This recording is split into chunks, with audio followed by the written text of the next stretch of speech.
IPL 2026-এর এই গুরুত্বপূর্ণ ম্যাচে মুম্বাই ইন্ডিয়ান্স বনাম কলকাতা নাইট রাইডার্স ম্যাচে ব্যাটিং ভ্যালু খুঁজতে গেলে প্রথমেই নজর দিতে হবে টপ অর্ডার ব্যাটারদের ওপর।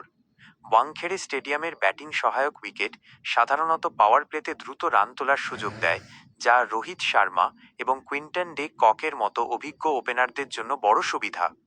অন্যদিকে ফিন অ্যালেনের মতো আক্রমণাত্মক ব্যাটার শুরু থেকেই ম্যাচের গতি বদলে দিতে পারে, ফলে তার ব্যাটিং পারফরম্যান্স থেকেও ভালো ভ্যালু পাওয়ার সম্ভাবনা রয়েছে।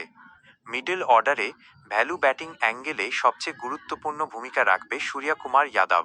তার 360 ডিগ্রি শট খেলার ক্ষমতা এবং ডেথ ওভারে স্ট্রাইক রেট বাড়ানোর দক্ষতা তাকে এই ম্যাচে একটি হাই ভ্যালু পিক বানায়। পাশাপাশি রিঙ্কু সিং এবং রোভম্যান পাওয়েলের মতো ফিনিশাররা শেষের দিকে বড় শট খেলতে সক্ষম, যা low risk high reward batting option হিসেবে বিবেচিত হতে পারে। বিশেষ করে যদি ম্যাচটি 150-165 রানের মধ্যে সীমাবদ্ধ থাকে, তাহলে এই মিডল অর্ডার ব্যাটাররাই ফলাফল নির্ধারণে